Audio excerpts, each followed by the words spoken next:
All right. Hello, everybody. I am Haktical.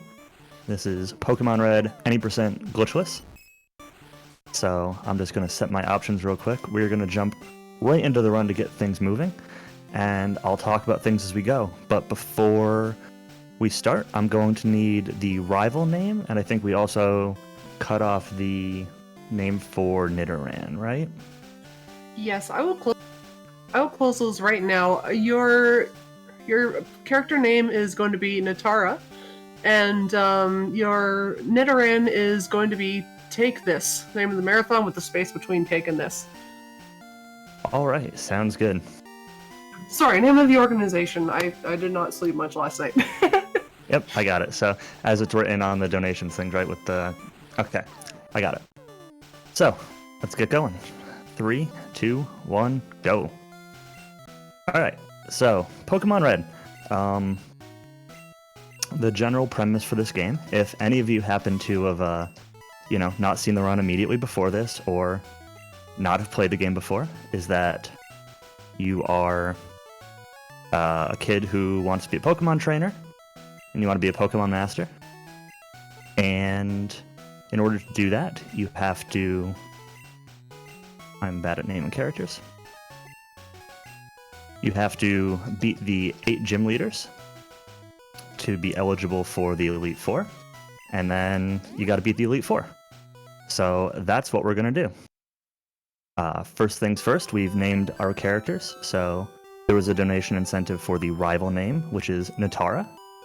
And there was not a donation incentive for the player name, and this is because it's pretty important that the player name be only a single character. You'll see why a little bit later. Typically, Nidoran also has to be a single character, but for the sake of the marathon and the donations, we allowed some naming for Nidoran also. But I named the player I because it kind of gives like a sort of interesting narrating twist to some of the dialogue. It's something I picked up from, Worcester way back years and years and years ago. I always thought it was really cool when he did it, so we're starting off with Squirtle. And we're going to give it a nickname of S. Oops, S. Again, I want one character name for one of the manipulations, which we'll see in pretty early on. And then I'm going to take a safety save. This rival fight doesn't usually cause a problem besides being slow, but this is going to be like safety save the game. There's a lot of things that can go wrong. There are a lot of really dumb RNG situations that can happen, and we want to kind of prepare for any of them. Most things in this game, sort of unlucky that we got growled twice at the start. 3 times. That's already not looking super great. Most bad RNG we can recover from. This one really does need a safety save, and we are getting nothing but Growl. So Bulbasaur can Growl or Tackle, and Growl lowers our attack, which makes this fight really slow. And if he lowers it too much, then we're actually at risk of dying to it. But the way dying works in this game is it's less like a Final Fantasy and more like a Dragon Quest game. So if you wipe, you go back to the last place that you took Pokemon Center at and lose half your money. And until we take the shopping trip, like halfway through the run, money is going to be really important. There's some backup money we can pick up, but we hope to not need to. Alright, we got through this fight. It's like the slowest fight you can possibly get for Bulbasaur, but, it's whatever. And then up through Brock, XP is really, really an issue, so we really needed this XP. We're going to be heading off to Viridian City. We actually do need to fight one thing on this route. We're going to go to Viridian City, we're going to get Oak's Parcel, we're going to come back, and then go back to Viridian City again. So we got a few chances if we don't get an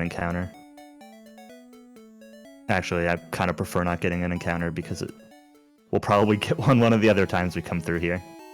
So we need a little bit more XP, and that's going to be so Squirtle will end up hitting level 8 to learn Bubble to beat Brock with. We generally start with Squirtle because it's the fastest and easiest to get through the beginning of the game. But we won't be using Squirtle after Brock, except for Strength and Surf later on. So we get to Viridian City. We get Oak's parcel that we offer to, or I guess we're told to deliver back to Professor Oak. So here's an encounter. So we want to fight a level 2 or 3 Pidgey or Rattata. Level 4 enemies can show up here, and we'll ignore them if they do, but this should be all we need.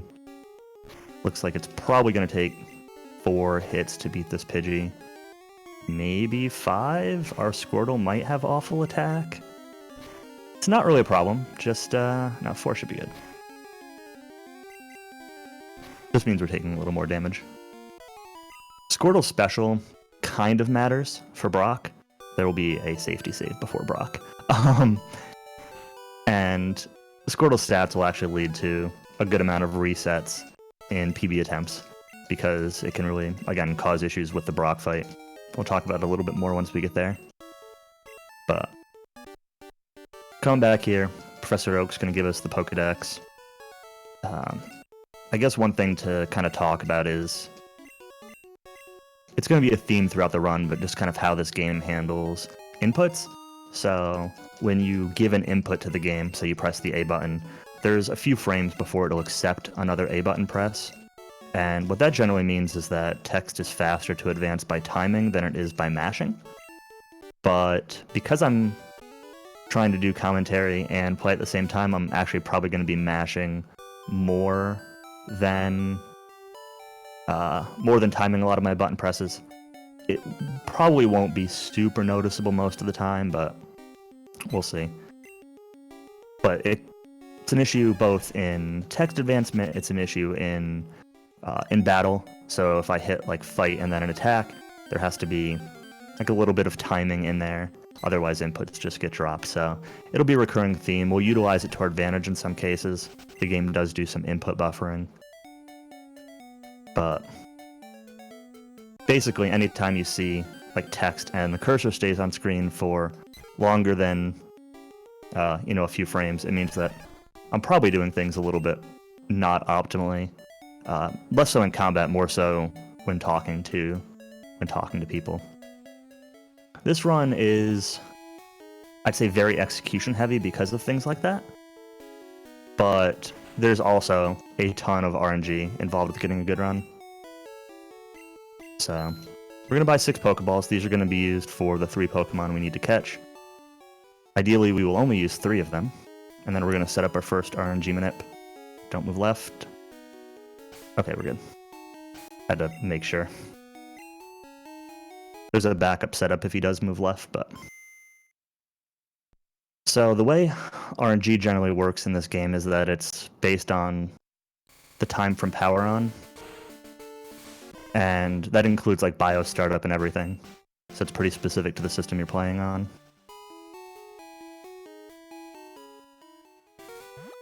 And again, we use input buffering to get an optimal Nidoran here, hopefully. And then hopefully, if I do this right, we will catch it in a single Pokeball. And we will name it Take This. So, the YOLO ball is part of the Manip.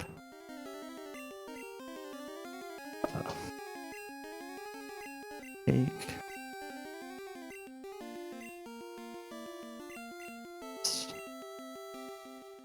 Cool. So we got our Nidoran in 1 Pokeball, which is ideal. I'll talk a little bit more about RNG Manips later, but one thing that's just worth noting is that even if you do everything perfectly in terms of execution, there is a chance that they will fail. I'll talk about it more once we get to Mount Moon, because that's going to be the big Manip.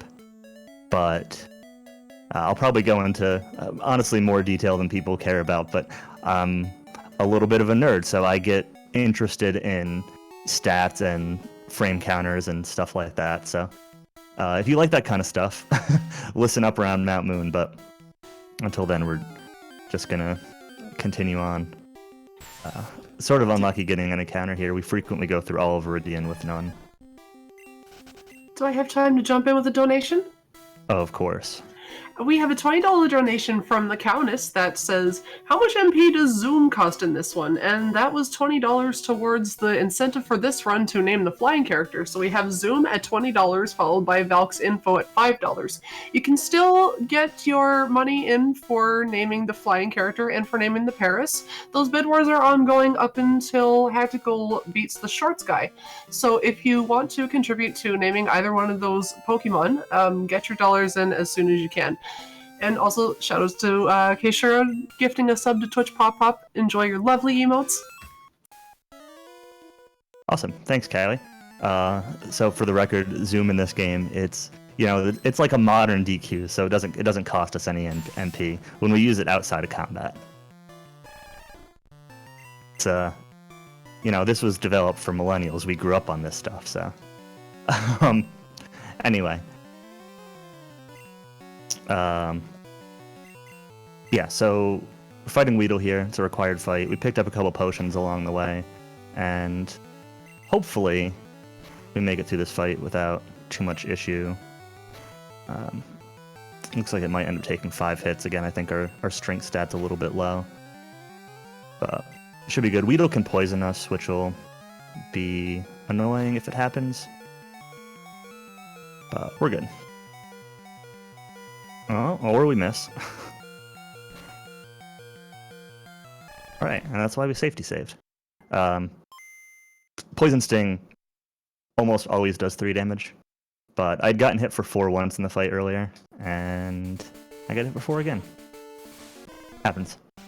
It's pretty unlikely. So Tackle has a...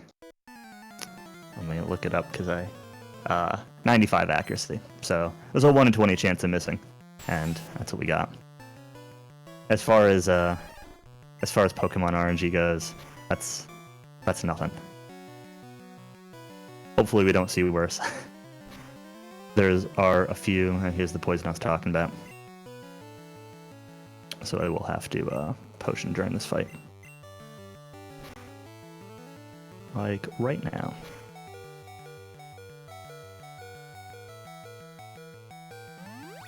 There are a few really unlucky things that can end up happening in this run. So Gen 1's got some interesting mechanics, such as a Gen 1 miss. Hopefully we don't see that, but basically even 100 accuracy moves in this have a 1 in 256 chance of missing. We've got things like that. So I just got a crit, which normally you'd think, hey, that's great, you're doing some awesome damage. But turns out we don't want crits on this fight. So in Gen 1, another fun mechanic is that crits ignore any stat modifications. So if you lower the enemy's defense or you raise your attack or anything like that, those don't count for a crit. And since we use 2 tail whips, we actually lose damage by that crit. But it's fine. It probably didn't actually make a difference in that fight, because our strength is so low. But I'm going to play this a little bit safe and take the Pokemon Center to save the potion I have for Brock. I would almost never, like in a PB attempt, I would never do this, but I had a potion in the fight and I need to heal again. So we're gonna stop in here and take the center. So, also in that menu, I switched Nidoran to the front. So it's worth noting that I'm playing on shift mode right now, which means that on trainer fights with multiple Pokemon, they will ask me to switch my Pokemon between fights, and we need Nidoran and Squirrel to 50-50 split the XP from both of Brock's Pokemon in order to get Nidoran to exactly level 8. Interestingly enough, it's pretty common for Squirtle to lose to Onix and Nidoran to be able to finish off Onix, but you can't continue the run if that happens, so that's because another fun Gen 1 mechanic. If you skip levels you don't learn any of the moves from in between. So we need to get exactly level 8 for Horn Attack.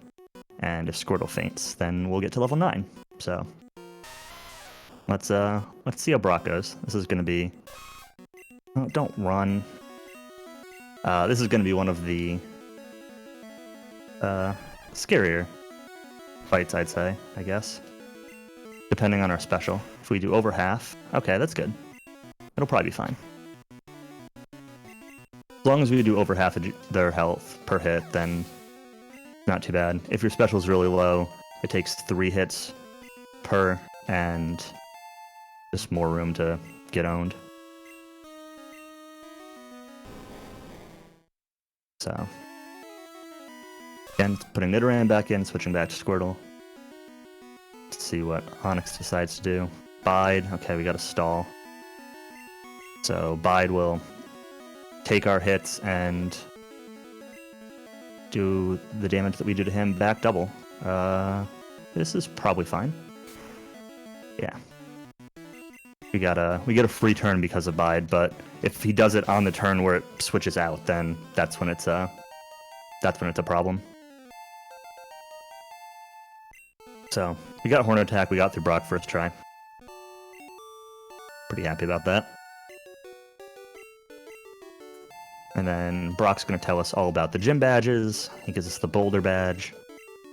While he's explaining the badges, do I have time for some more donations? Go right ahead. We have a $5 donation from Shadow Killer that says, "Hey Hack, I've got some time to race Super Metroid now, unless you're busy." Thanks, SK. I also want to thank Itinerant Soldier's cheer of 200 bits. Share your wars to 3 others in the chat. Gotta get those RPG emotes. And Keishura also cheering to share awards to 10 others in the chat. We love Keishura. And thank you Silvermoon 9000 for gifting a tier 1 sub to David TKI.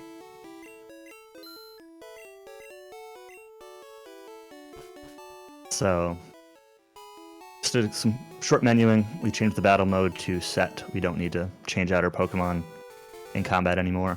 And we'll have some potions, which will be hopefully saving for the entire rest of the run and needing as few as possible, but we'll have to use some of them. So we get a few kind of boring encounters here. The general strat is going to be Leer and Horn Attack for the first few, and once we get some levels, it'll just be using Horn Attack. We do need to kind of save a couple of Horn Attacks for... we don't have enough to do that on every single Pokemon, so I might be using Tackle on a couple of situations. Like this Weedle, the second hit I will probably tackle. In a PB attempt, PP management here is a lot more important because it lets us skip the Pokemon Center before Mount Moon, but for this run I'm committing to taking that Pokemon Center for safety's sake. That's what can happen if I tackle there. So there's obviously damage ranges on your attacks, and you got the low end of one of those hits. Not a big deal. So it's gonna be 4 trainers here that we fight. They're all pretty boring. The next guy though is Short Sky. So Short Sky is kind of infamous in Pokemon speedrunning. Back in the day, before there was RNG manip and stats were a lot more variable, Short Sky was a big run killer. I'm still gonna safety save before him, but he's not really at too much of a risk of beating us, but yeah, he likes shorts. They're comfy and easy to wear. If you know anything about this game, know that shorts are comfy and easy to wear. So yeah, mostly what he can do is waste time if this fight doesn't go well, but it's still worth saving just in case. Especially getting Leer right off the bat here. Or Tail Whip, I mean. That's good. So, Ekans is the second Pokemon, and as long as we don't see Wrap, that's just what this comes down to. Worst case, we can potion. Again, it's not a big deal. So at the end of this fight is the cutoff for the Flyer and for Paris. Rat missed. Awesome. That's what I like to see.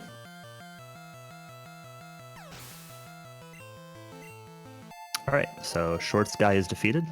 So if you could cut off those two incentives and let us know what the results are, that would be awesome. Can do. The flyer's name is going to be Zoom with a capital Z. Yes, I said Z because I'm from Canada. And the Paris is named Valk's Want, and the V and the W are capitalized. Alrighty.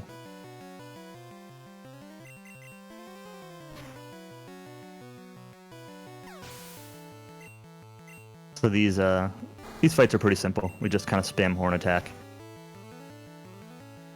There's not really anything going on. Sometimes there's a general mechanic of this game called red bar, and sometimes you can end up in red bar for this section, which makes it a little bit quicker, but it's not really reliable. So we'll see it later for sure, but I'll explain it now. The way red bar works is that when you're at low HP, in later gens, your hit point bar would turn red, but there's a beeping sound effect. And you'll notice that every time a Pokemon comes out, it plays a sound effect, like the Pokemon's cry. So right here. And hopefully that's somewhat synced up on the audio. If not, you know what I mean. The beeping sound effect will actually override the cry, and they'll both play, but it'll mean you don't have to wait for the cry to finish before you can give inputs. So this run in general is going to kind of balance on a razor's edge a lot of times. We'll be in red bar as low HP as possible for certain segments of the run, and probably less in this marathon than I would be in a PB attempt, but it really does save a ton of time over the course of the run. So look out for it and see how much of a difference is once we get there. Obviously we're not here now, so not really relevant at the moment, but this is the last fight on this route. I don't know route numbers at all. I think this is Route 3, but I'm awful at knowing the map in Pokemon, so we're gonna catch our flyer in the next patch of grass. It could be either a Spearow or a Pidgey. We'll take either one. Jigglypuff can also show up there, but hopefully we don't see Jigglypuff.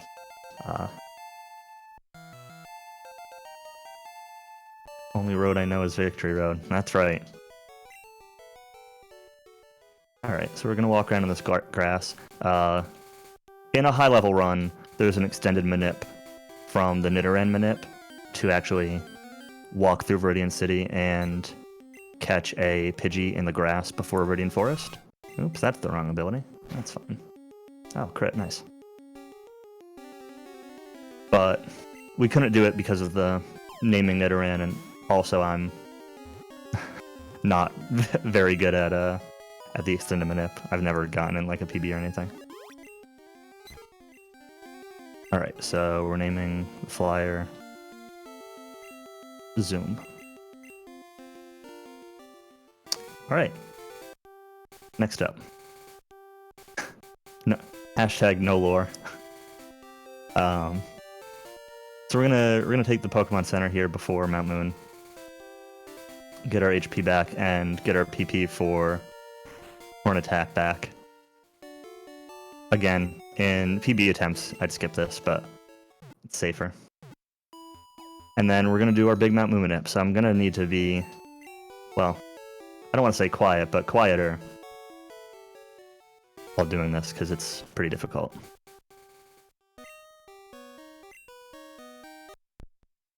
So it's going to be about, I don't know, a minute and a half long or something. We're going to pick up a bunch of items. We're going to be walking through all of Mount Moon.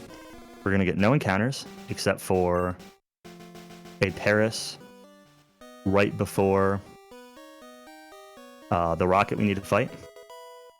This is why we need to be named I for all of these, or a one character name in general for all of these item pickups. We're walking in a very specific path, and I'm also pressing A on very certain tiles. A checks the tile in front of you for an item, or for NPC to talk to. I also have to make sure I clear these item pickups correctly. It's not really difficult, but you got to make sure you hold the A button until the text finishes drawing. And yeah, those A button presses are pretty lenient, but this section here on these stairs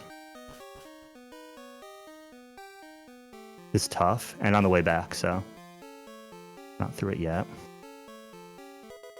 Even if I get it right, there's a chance this will fail. Like that. Dang. So I didn't make a mistake. I was talking a little bit earlier about the way RNG manip works, and we'll get some random encounters now, so I'll get to talk about it. So, again, it's sort of a frame count from power on, but the game keeps track of your in-game time. It only lists it in to the minute, but it actually keeps track of it to the frame. And every time there's 60 frames, it has to add a second, or yeah, a second, or a minute, second. Every 60 seconds, a minute, and then every 60 minutes, an hour, or whatever. So every time that happens, the game has to run a little bit of extra code. And this extra code takes time, and the game compensates for it after it runs, but if that overflow happens on the exact frame that the RNG is checked, like for an encounter, it can actually change the result. So this manip has a 4 in 60 chance of producing an early encounter, which is what we got. So, bad luck. We got a Paris. That's good. A random Paris means that I don't have to do... There's a backup Paris manip that we can do. But as long as I can catch this, which I will now, I don't have to do the backup manip. So that's at least something. So this is Valk's what, right? Is that what you said? Valk's want, like W-A-N-T, capital Want. W. Gotcha.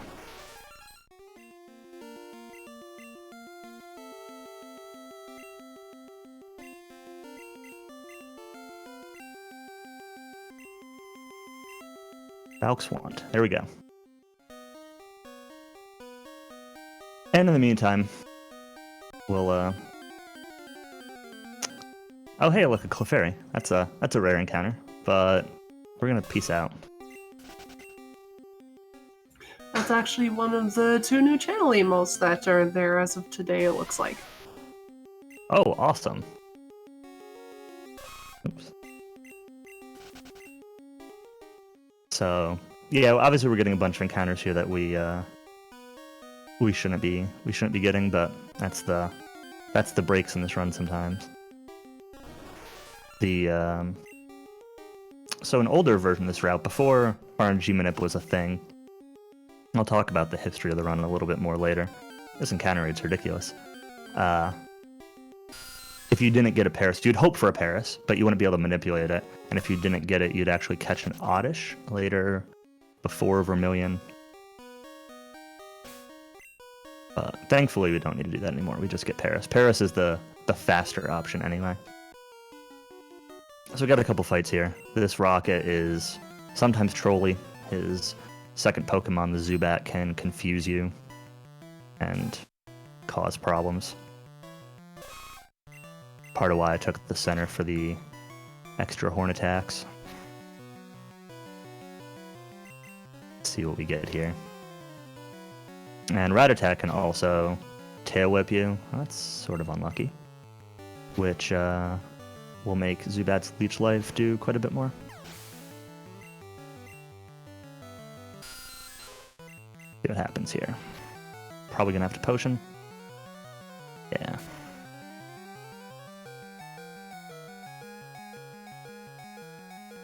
Unfortunately, even though I said I want Red Bar, not now. We got some confusion going on. Welcome to Pokemon Red, everybody. This is the story of this speedrun sometimes. Alright, that's good. Hopefully, if we hit here, we should be through. Cool. Easy peasy. so we get level 15. We're going to do some menuing. Start off with a Nidoran, but of course Nidoking is the real star. So we got to do some evolutions. Going for a rare candy to Nidorino. We're going to teach Water Gun, which is one of the TMs I picked up in here. For some reason, Nidorino is the only one of the family that learns Water Gun. It's super weird.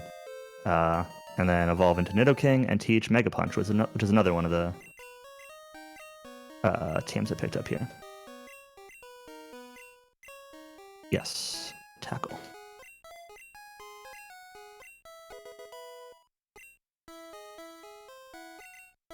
Moonstone. Nidoking is pretty awesome. One of my best friends from college is a huge Nidoking fan, and I always used to call him out for it because I didn't like Nidoking, and then I started speedrunning this game and realized that he's a god. I'm a big fan of flying Pokemon. They're my favorites. So, and my friend who loved Nidoking did not like flying Pokemon, so it was always some interesting banter that went on there. But yeah, now we have a powerhouse. Also, if we have any Yagamos subscribers in chat, could I get a Yaga H? Because look at that adorable Grimer face.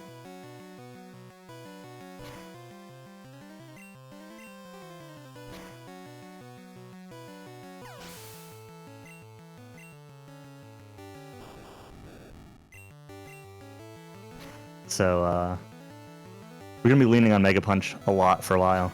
It's got a really high power.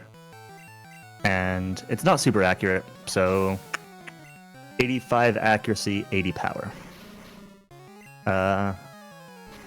So very strong move for this point in the game, but we'll miss a few. Shouldn't really be an issue, unless we miss a lot of them, but yeah, super strong move for this point in time, especially with Nidoran's very high stats. And also, for any original Twitch Plays Pokemon fans, we get the Helix fossil. Praise Helix. Thought about making an incentive for Helix vs. Dome fossil as a meme, but decided it wouldn't be. I'd rather go with the names. Oh man, these encounters. Mount Moon's got like a pretty low encounter rate. Here's another Clefairy. Mount Moon's got a pretty low encounter rate, but not today. So we're a few minutes behind where I like to be at this point in a PB attempt kind of run, but it's cool. Kind of takes off the pressure, eases things up a little bit. So we're gonna hop into Cerulean here.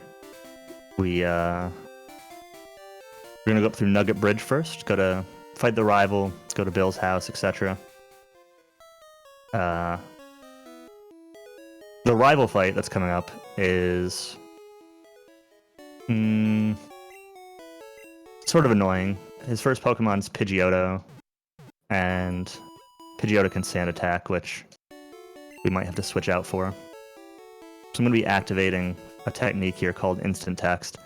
Not a glitch, a technique. I'll talk a little bit more about that after the rival. But basically, when that bike shop guy offers you the bike for 1,000,000 Pokebucks, it sets the text speed to instant. And if you back out of it with B, it stays instant. So if I open a menu, either the pause menu, or if I go into the Pokemon or item menu in combat, it'll cancel instant text. So if I have to swap out Pokemon during this fight or something, I'll have to go get instant text back afterwards, but not a huge deal. But you can see text is now flying along. And we can do that. You can only do it here in Cerulean, but we can keep doing that until we get the bike. It does change some inputs. Some input buffering for some reason just like doesn't work with instant text. It's sort of odd. But let's see what Pidgeotto's got for us. Gust is good. Quick Attack is good. So we should be good. No Sand Attack. Awesome. That's what I like to see. So, a little bit of history of the run. We got a few minutes of just kind of going to be rolling through Nugget Bridge and the encounters here.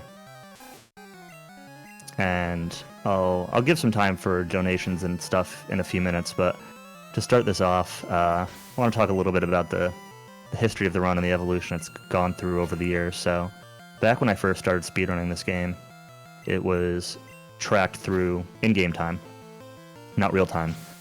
And this meant that the game had to be single segment. You couldn't save and reset. Saving was allowed for races, but not for PB attempts. And the game was run like that for quite a while, and there were some arguments back and forth one way or another due to emulator accuracy and everything else, and there's a big community thing about it.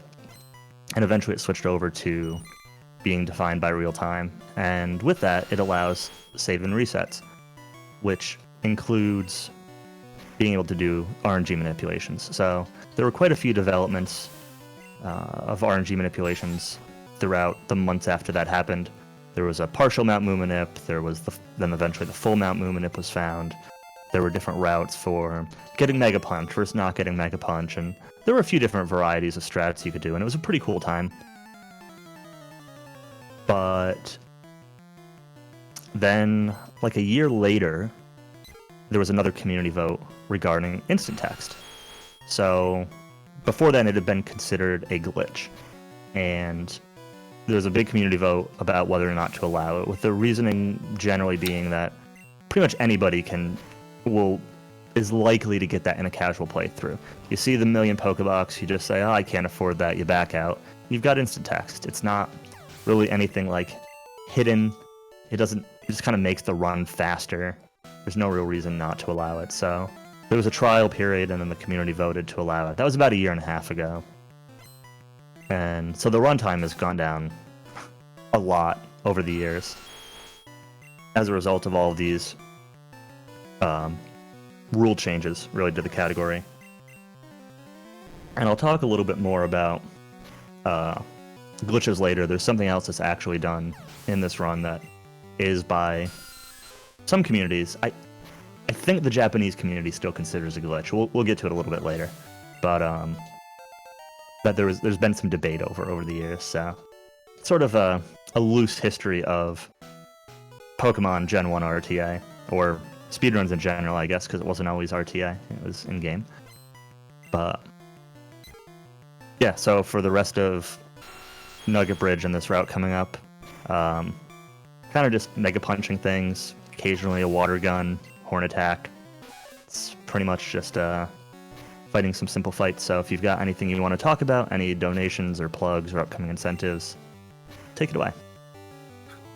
All right, well, we have a $23 donation from Lil Sharky that says, let's make it to 8,000 before my Dark Magician goes Super Saiyan, slays the Jabberwocky, and saves Narnia. Am I doing this right? No? Still an amazing cause. Take this. Thank you, Lil Sharky, for the donation, and let's get that to $8,000 before the Dark Magician goes Super Saiyan. We are currently at $7,875, so only $125 to go before we reach $8,000. And just a reminder of what we are raising money for. We are raising funds for Take This organization, which is absolutely fantastic. Take This is a mental health nonprofit, and their main mission is to inform the gaming community about mental health issues, provide education on different disorders and prevention techniques, and reduce the overall stigma around mental illness. Take This provides education on mental illness so that friends, family members, and coworkers can be better allies to those who are suffering. The $10,000 goal for Speedrun Ragnarok is significant, because Take This has informed us that $10,000 is the cost of an AFK room. And what an AFK room is a space that is set up at conventions for people that are feeling a little overwhelmed by the convention atmosphere, where they can go to relax and decompress and regain their energy. It's a very important and amazing initiative by then, so if we can hit $10,000, they can afford to set up an AFK room. If we reach $10,000, Dr. B of Take This is going to keep his beard where he said he was going to shave it off. So let's save the beard and hit $10,000. Awesome. Yeah, we're we're doing well, but that 10,000 seems like awesome. Those AFK rooms seem like they'd be very nice. I've never been to a convention that's had one, but I've definitely been to conventions that I've wished have had them. So, yeah, let's get that goal, Matt. That's awesome. And Scala is informing us in chat. The next AFK room will be at PAX Unplugged. Thank you, Scala. And she also is letting us know about the Save the Beard command, where we can get more information about the Save the Beard incentive for $10,000. Cool. So, just a couple of trainers left on this route to mash our way through. Everything's pretty simple. This is another section of the run where I talked about red bar a little bit earlier. It's pretty common to get red bar through parts of this. There are a couple of trainers, in particular the 5th guy on Nugget Bridge, the Mankey that he had. You might have noticed he crit me with Karate Chop. That can do up to 14 damage, so if you're in red bar, either he or you YOLO. In a PB attempt, you YOLO. But it's fine. We have a ton of health, which in its own way can be good. It means that we don't really have to worry about healing or anything like that. We can keep instant text this whole time. Typically, at the end of this route, I would heal up to full with potions before going to Misty. But instead, I'm going to take the Pokemon Center. It'll give us a couple extra Mega Punch PP. We haven't really been missing, so it's not really an issue. But it lets us save the potions for a little while. The potions will have a couple of uses later. One is that I just want to keep something in my inventory in that slot. Inventory management's kind of routed pretty specifically in this run, so we want it to be full at certain points. And 2 is that there's certain times where I want very specific HP ranges, and potions can help keep us in those ranges under some circumstances. So we'll take the center to make sure that everything's nice and safe. It's probably, what would I need? I would need 3 potions. Yes. Don't want to forget to learn Thrash. And I guess 3 potions, so it saves about 6 seconds to use potions instead of the center. But it's worth it. Worth the trade-off. So we lost instant text when learning Thrash there. But Thrash is Thrash is the reason that my friend and I used to disagree over how awesome Nidoking is. So Thrash is a very powerful move. It's got 90 power, which is 10 more than Mega Punch, and 100 accuracy. Thrash goes 3 to 4 turns, and will leave you confused after it's done. It's a 50-50 shot of going 3 versus 4, so I'm going to be playing a little bit safe to make sure that I don't end up confused from it. But I always thought Thrash was trash because of the confusion. But it turns out that Thrash is just really strong, and because it just goes multiple turns in a row, you don't need to reselect moves in between, and it's just generally like really fast. So we're taking the center, like I said. I could also heal up with potions, but I used a few of them when I didn't really plan to. So I have enough, but it's just better to not. Gonna get instant text back. Again, we lost it when we learned Thrash. And then I'm not gonna go to Misty right away. So you could go to Misty now. If you do, you're going to fight Starmie at level 24, and you've got, I don't know, I think it's like a 35 or 40% chance of winning. It's really bad. So instead, we're going to come up here and fight this Rocket first, which will let us get 25 just in time for Starmie, and gives us from like a 40% chance of winning up to a 95% chance of winning. It's crazy what that one level does. But both of these Pokemon Hero damage ranges. We hit the first one, and we hit the second one. That's good. even though Misty's got a really high probability, we still want to keep as much HP as we can for the fight. So if you miss the damage ranges on those, you can end up needing to potion in the gym and losing out on instant text. It really does save a ton of time to keep IT as much as possible. I thought about safety saving before Misty, but nah, we're good. We already missed 195% chance. What else can go wrong, right? It's fine. I got a backup if we lose some money here. So getting confused could have thrown a wrench into that plan though. And we're at full health. So really, the thing I don't want to see, if possible, is I don't want to see Misty use an X defend on Starmie on turn 1. Because that means that it'll take 3 Thrash hits, and Confusion potentially becomes a play. So we should get 25 here. Just like that. And see what we get for Starmie. Water gun, that's good. And easy peasy. Our health is really high, so it's kind of a good thing. Despite Red Bar being extremely useful, the next couple trainers that we fight have Pokemon with Quick Attack. So if you're in Red Bar, you actually sometimes need to heal or YOLO on those trainers, and you could potentially need to heal before the rival. We've got a ton of HP, so we should fly through really like all the next stuff without needing to heal. It's one of those interesting cases where the extremely safe result of not needing to heal at all can be almost as fast as the actual good result, unless you really like rolling the odds. And believe me, in Pokemon Red, the odds work against you. You don't want to mess with them. Doing a little jingle skip. We picked up a full restore there. You didn't see it, except a blank text box, but I picked one up.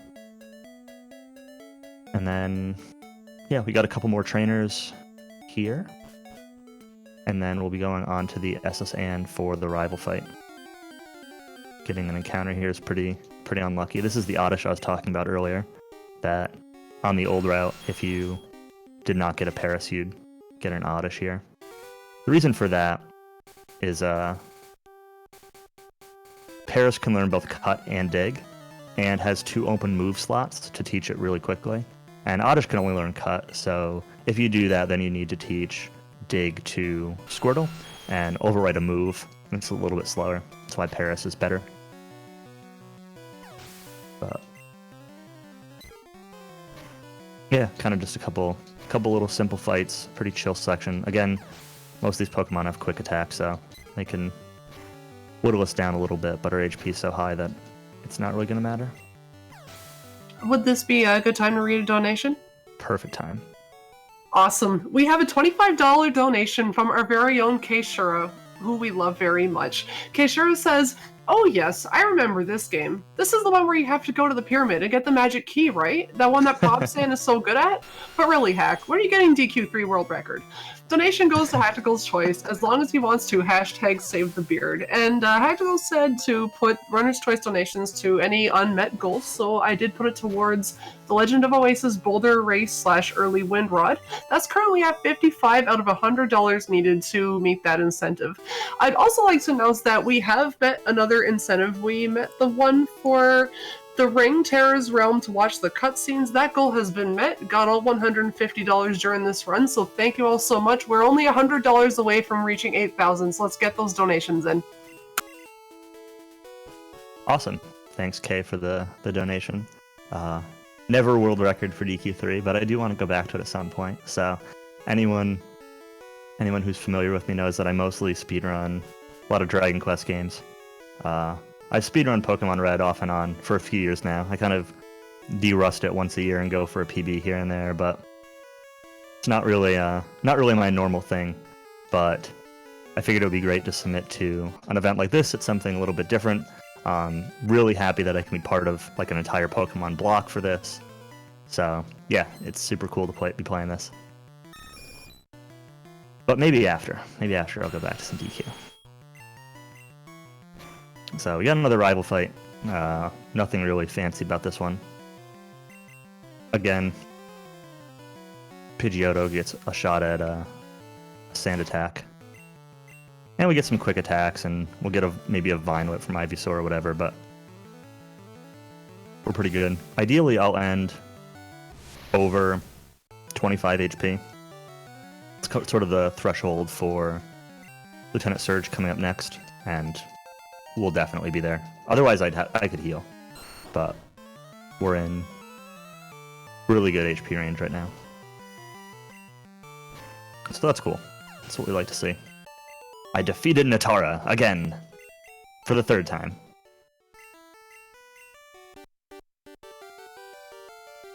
I really hope that next year at Limit Break, if I see Natara again, she walks away and just says, "Smell you later."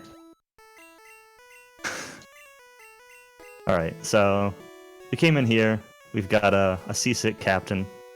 We give him a little bit of a shoulder rub, and he gives us the HM for cut, which lets us cut down bushes, which is required to progress the game.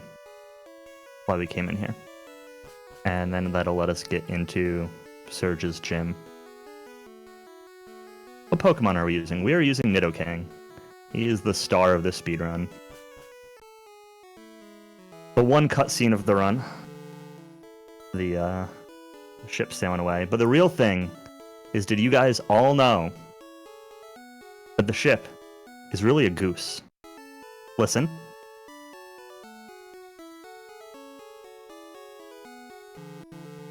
Honk honk. I choose to believe it's a goose. Alright, so we're gonna do a little bit of shopping. We're gonna lose instant text here now, unfortunately, but really no way around it. I'm gonna sell this nugget. Sell the Pokeballs. I could sell the TM instead, but I like to have those Pokeballs gone. Oops. Bye. Repel. 3 of these. And then we gotta do a little bit of menuing here, so I'm gonna teach this Bubble Beam TM to our pal Take This.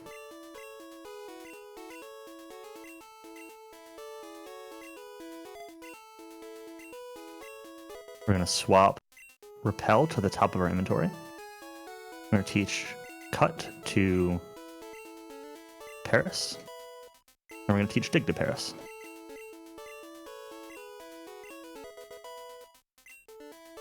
And we're gonna cut the bush and do our last RNG manip. This manip is it's optional. You can run it to Surge's gym, and there's some trash cans that have switches hidden in them, and you can just go in and fish for them. There's certain patterns to them, but not really reliably. Or you can manipulate them so that we just get them right away. And it's a lot more consistent, so that's what I'm doing. Then we fight Lieutenant Surge. He's pretty simple. Voltorb has Sonic Boom, which has a guaranteed 20 damage if he uses it. It's it might actually be kind of a good thing if he did. You get us sort of close to Red Bar, but I don't think really close enough to matter. And we just got to tackle anyway. That's fine. Pretty simple fight. Most of the fights, I'd say most of the fights from here through the rest of the run are going to be fairly simple, but there'll be a few that will throw some RNG at us. Actually, a couple of the ones coming up next might be a little bit of saving. Raichu here can't do anything to us because we're ground type. So take that, haha, or should I say take this? And with that, Lieutenant Surge is down. Get some money. So you can see now we're at I don't know, I think we're at like 17 or 1800 or 1000 Pokebucks.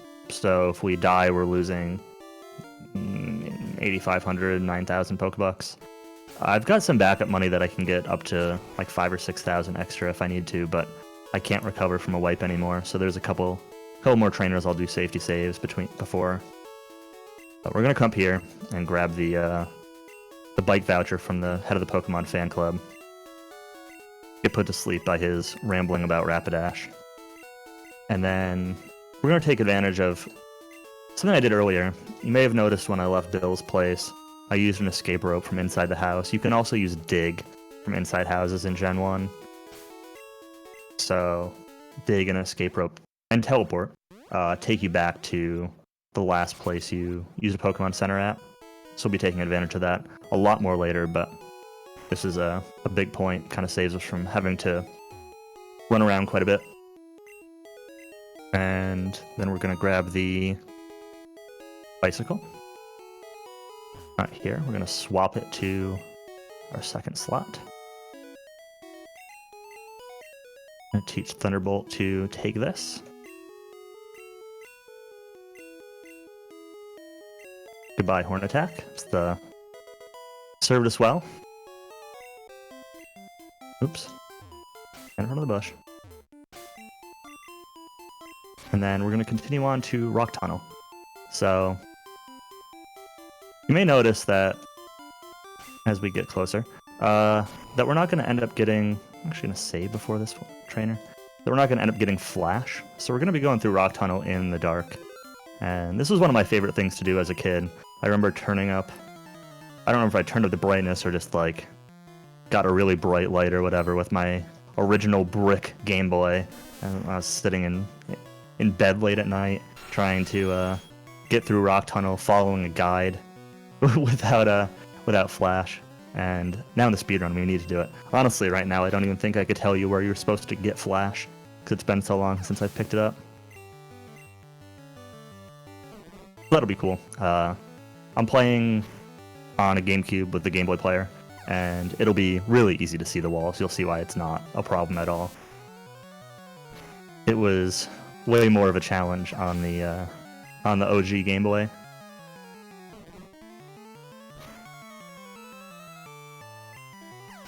But we got one more trainer before Rock Tunnel. So I'm at 29 HP. I'm debating... I'm not going to do it. So the first trainer of Rock Tunnel has a Slowpoke that we can decide to use Thrash on instead of Thunderbolt. Thunderbolt will one-shot it, Thrash will two-shot it, and we'll take 16 to 17 damage from Confusion, which would put us right into Red Bar. It's going to put us near the top of Red Bar, so I'm probably not going to do it. And there's also a risk of both Confusion or crits to destroy us. So the time from Red Bar actually probably isn't worth the safety save. It might be, but we're gonna play this nice and comfy. Just gonna run down here into Rock Tunnel. We bought the 3 repels earlier in Vermilion just for Rock Tunnel. Oops. And here we go. So as you can see, it's really easy to see all the walls. You can't see the trainers, so you'd have to know where those are. I guess it's another point about the run. You probably noticed, but I've been talking to all the trainers when possible, rather than like walking in front of them. When you walk in front of them, there's a like an exclamation point animation that pops up, and it's pretty slow. So it's faster to talk to them because it skips that. Although, I've run into a couple weird bugs where if you're trying to like move and change directions, I've actually triggered that animation even while talking to them before, for some reason. And also if they have to walk, if you're not like directly in front of them, if you do have to trigger that animation, they walk more slowly than you do. So, try to avoid that as much as possible. This Slowpoke here do not be tempted to thrash him. He takes 3 hits. But if you think you need red bar, don't go for it there. Alright, one more safety save. This trainer here, both Oddish and Bulbasaur are damage ranges, and Oddish in particular can mostly Stun Spore, but also Sleep Powder. And Stun Spore is really bad. If I get Stun Spored, I'm just going to reset. You can... Alright, we're good. I picked up a full restore that I could use, but I really want to save that for later. So, not an issue though. We're through it.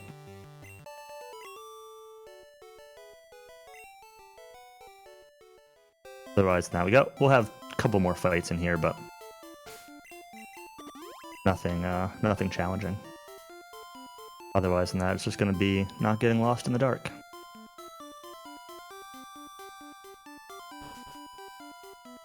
Couple places here you can accidentally trigger a trainer if you move incorrectly. There's a few that I'm just sneaking outside the line of sight from. Had some PBs for a while where I fought some of those trainers back when I was first learning this. Kind of hard to tell where you are centered on the screen. It's easy to be off by a tile, but it's no problem now. Anyway, we got a couple more easy fights coming up, and otherwise we're just biking around for a little bit, so if you've got anything you want to talk about for a few minutes, now's a pretty good time. Well, I want to thank Silvermoon9000 for subscribing at Tier 2. Besides that, we have some bid wars coming up. We have the options to name the boy and name the dog in the Secret of Evermore run. We also have a whole bunch of naming incentives for Dragon Warrior 4 Randomizer. So if you have any names that you have in mind, make sure to get your donations in for those. As for goals we have coming up, we have Legend of Oasis Boulder Race / Early Wind Rod, that's at $55 out of $100. And Richard Scarry's Busy Town, Enjoy the Voice Acting at 10 out of 100.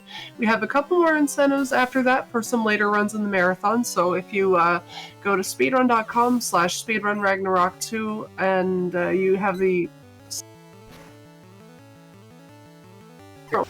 Sorry, I just gave out the wrong address. It's compressed on my Chrome window. Speedrun.com / Speedrun Ragnarok 2019. Alternatively, just type !donate in the chat, and you will see where you can donate and choose your incentives.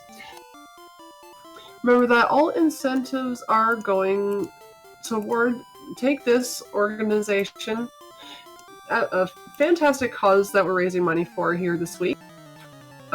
Take This seeks to offer perspective and hope to anyone who feels overwhelmed with their mental health issues so that they do not suffer in silence. Take This seeks to decrease stigma and increase support for mental health among game makers and players. If they do have several partners, so if you shop on Amazon, you can support Take This via the Amazon Smile program, where the Amazon Smile Foundation will donate a percentage of your purchase to Take This. So definitely check that out if you plan on making any Amazon purchases in the future. Awesome. Yeah, Take This is super cool. Mental health is very important, and any charity that contributes to that in some ways is very worth donating for, in my opinion. So I do need to be quiet for a second here. I'm going to be using an audio cue, this underground passage, to pick up an item.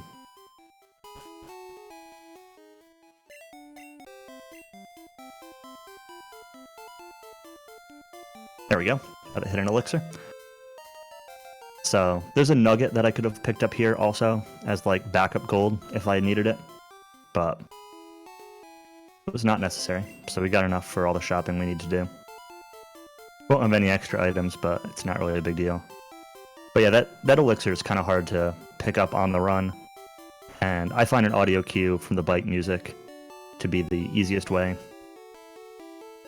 to grab it. So here's the big shopping trip. We're buying pretty much everything we need here. Starting with TMO7, we get 10 super repels and 3 super potions.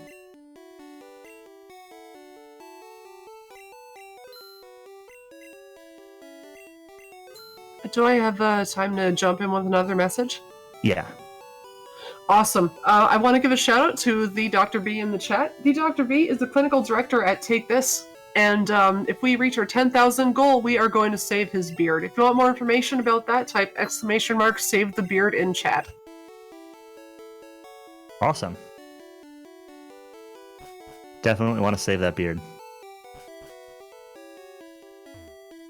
So, I grabbed a Pokédoll. Sort of an interesting item that, play the game casually, you might wonder why I'm picking that up, but you'll see in a moment. We're grabbing a soda pop to give to this girl for TM48. We're going to grab a fresh water, which we'll need to get into Saffron City. I'm going to go back down one more floor, and we're going to grab some X items, some X accuracies, X speeds, and X specials. I'm going to get 11 of these. 2 of these. And 5 of these. And that is basically all of our money. We have got 131 Pokebucks left. Again, there was some backup gold I could have gotten if I needed it. But, yeah, we're good. No issues yet. So, it's pretty much all the shopping for the run, so money's not going to be a factor anymore at all. Then we're going to hop over here. We're going to grab the HM for Fly. Or should I say Zoom? I don't know, should Zoom be Fly, or should Zoom just be the flyer? Oops. And then we're going to do a little bit of menuing, swap some items around again real quick.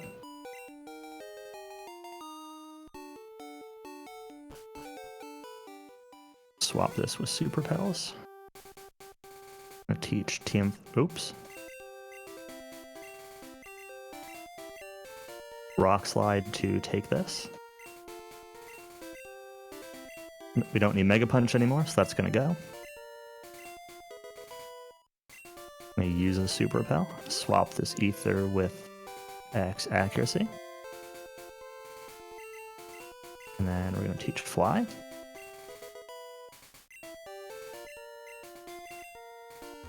Then we're going to fly to Lavender Town and go to Pokemon Tower. So, one thing you might wonder is, why am I going to Pokemon Tower? I can't see any of the ghosts here. I don't have the Sylph Scope. What am I planning on doing? And the answer is, I'm planning on getting through Pokemon Tower. So, this is one of the things I was talking about earlier, where I said that there's something that can be... Natara wants to fight. I'll fight you, Natara. There's something that can kind of be considered a glitch here, and it's the reason I bought that Pokédoll. So the Pokédoll, when used as an item in combat, causes the enemy to flee. It ends the fight. And even though we can't see ghosts, we can throw Pokédolls at them, and they think they are the cutest, cuddliest thing, and just leave us alone. And so we'll be using that to actually skip the need for the Sylph Scope. And again, I believe in the Japanese community that's disallowed, or else there was like a category split at one point where it was disallowed. I don't honestly entirely remember, but it is sometimes considered a glitch, but it is allowed in this speedrun. It's not really, honestly, I think, a huge time save. I think that the routes that don't use it are maybe like a minute slower or something. But it's the faster route, and it's allowed, so it's what we're doing. And having the extra XP here is pretty useful. Before Sylph. So, there's going to be a couple Ghastlies that we fight in here. And thankfully we're at pretty high HP. And a PB attempt, I'd still be in Red Bar from Rock Tunnel. Or else I'd probably have reset. But we're going to be using Rock Slide. And Rock Slide's got a... I don't have it written down. It's a pretty low chance to hit. I think it's like 90. I think Rock Slide's a 90%. It's not low, but missing is certainly realistic. And Ghastly can lick us and paralyze us and kind of just generally be trolly. We'll be using Rock Slide on all 4 of the Ghastlies in here. We got through this one good. There's also a heal point in the middle of Pokemon Tower where we get all of our HP and PP back, which will be very helpful. We're going to pick up that elixir. We're going to pick up another elixir that's hidden over here in the corner. Those would be... So an elixir restores all the PP for all of your moves. I also picked up an ether before Bill's house. That restores, I think, 10 PP to one move. And those are routed very specifically, so we'll be using that really specific points. Also, sort of an aside, I realize I'm saying we a lot. I kind of do that for some reason. I'm just trying to include all of chat in this run. We are all doing this run together. So, if you hear me say we, you're all part of this too. You are what's making this possible. Alright, one more Ghastly here. Then we're going to be done with Rock Slide. And then I'll be teaching TM07, which is Horn Drill over Rock Slide. So, again, for somebody who's maybe loosely familiar with it, Horn Drill is a one-hit KO move, so it has a 30% accuracy, and if it hits, it kills something in one hit. Just one and done. You might wonder if it's solo accuracy, why am I using it? And that's because in Gen 1, X accuracy doesn't incrementally increase your hit chance, it skips the miss chance. So anytime we use an X accuracy, we are guaranteed to hit. And that includes one-hit KO moves. There's an additional caveat for the one-hit KO moves that you have to have a higher speed than the opponent that you're using it on, so that's also why I bought some of those X speeds in that big shopping trip. And you'll see that coming up really soon.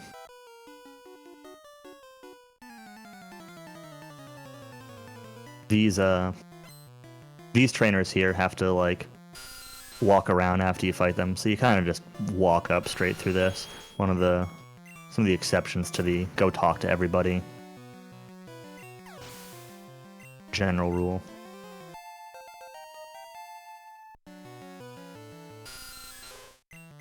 Hey, I'm very glad to be here doing this run, so I am glad to see so much support for Gen 1.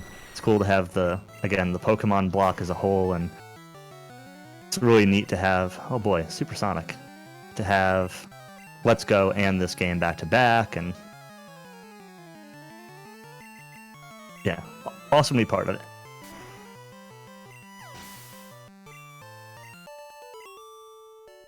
So these three trainers here are pretty simple. This next one here is going to be the first one that we're going to be using Horn Drill on.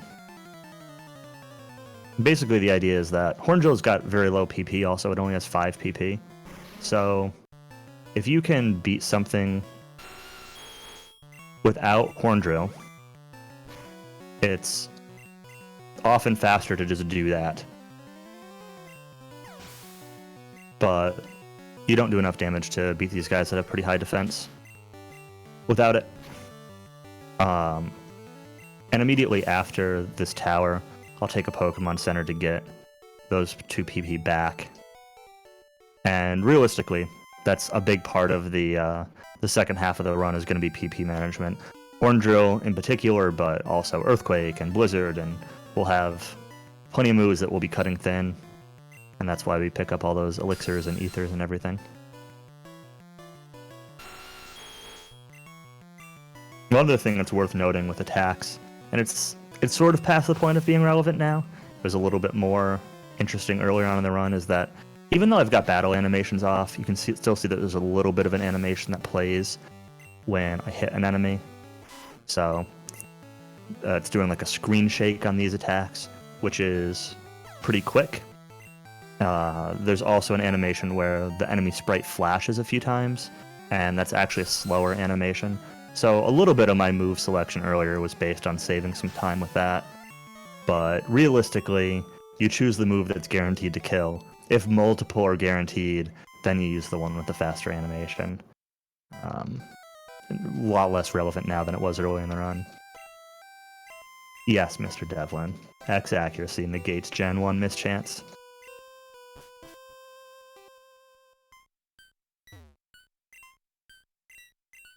Alright, so we got the Pokeflute.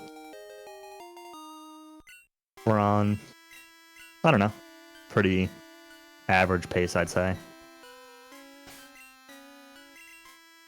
Fly to Celadon City. We're going to take the Pokemon Center for two reasons. One is, again, I want to get the PP back from that horn drill, but also I need to set this as a return point for Dig, because we'll be coming to Celadon City a lot. It is easily the most visited place in the speedrun. And then we're gonna bike over to Saffron and go to Silphco. So I just went through Pokemon Tower without the Silph Scope. Now we're gonna go to the place where you get the Silph Scope. We're not gonna get it though. Sort of amusing how that works, where even though the item from the place isn't required, this area is still required for plot progression.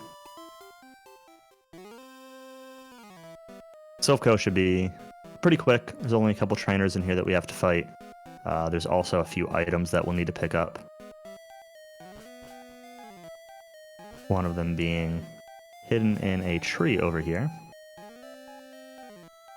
It's another elixir! Yay. This guy here, Arbok's a bit of a damage range. He can take 2 or 3 hits. It's another one of the Pokemon that has a chance of paralyzing us. I will use the full restore on this one if I get hit by Glare. I hope I don't, but it sort of messes up my inventory order a little bit. Well, there's the Glare. Not a huge deal, just annoying to slow things down a little bit. And the damage range, cool. There's not like a worry about losing to the fight or anything. not with that worse luck than even Pokemon gives you. Alright, so hit the full restore. Get out of paralysis. Interestingly, I used the full restore after the fight, so I don't get paralyzed again. But also interestingly, in Gen 1, if you full restore in combat, it doesn't actually heal the speed loss from the paralysis, so it'll cure paralysis, and you'll be guaranteed to act, but you're still going to be super slow. Sort of a annoying side effect. But it's why I care so much about the chance of being reparalyzed. Alright, we got another rival fight up here. We're going to take a step up just to smooth out the NPC's movement a little bit. So this fight here has got a dangerous strat. We're not doing it. Called Silph Bar, which is in Gen 1, your special attack and special defense are combined into one stat. So we can use an X special to actually defend from Gyarados' Hydro Pump, and it'll still hit us, and it's got a chance of missing, it's got a chance of critting and instantly killing us. If it just hits for normal damage, we'd end up in red bar, depending on HP. Actually, at this point, it'd be a damage range. And the fastest strats obviously do that and stay in red bar as long as possible. But because of this X attack, or X accuracy setup that we're doing, there's a lot of fights that are actually a little bit dangerous, because we need to kind of throw the first turn for setup. And some fights, like the next one in particular, Cubone can Bone Club us and do a ton of damage. So if you're in red bar and you X accuracy, you could just end up dead. I think it's something like a 25 or 30% chance of surviving, even if you get red bar. It's somewhat low. So it saves time, but it's scary. So no way I would do that in a marathon type run. My PB doesn't even do it. It's not even super common, honestly, to end up in a great HP range for it. I could have done it there, but it would have been risky. I'm going going to use the first of those elixirs. I should have talked to this guy. Oops. And then that gets us our horn drills back that we just used on the rival. And we're going to immediately start using them again.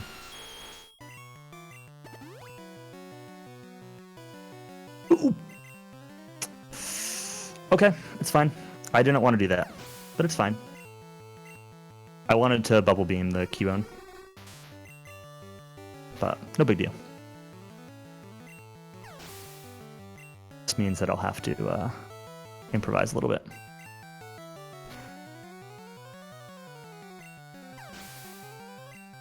The next fight, you're supposed to horn drill 3 of his Pokemon, and I'll only be able to do 2.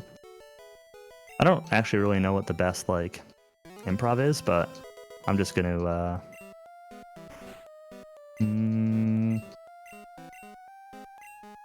I don't know. I guess Thunderbolt on Nidorino.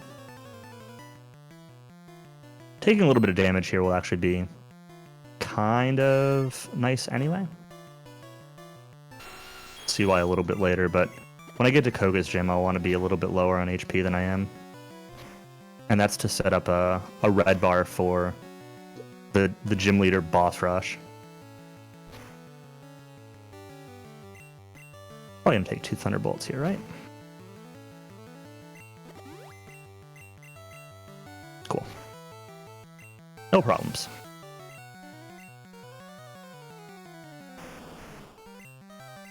Back to our horn drill. We got a Rhyhorn coming up here to bubble beam.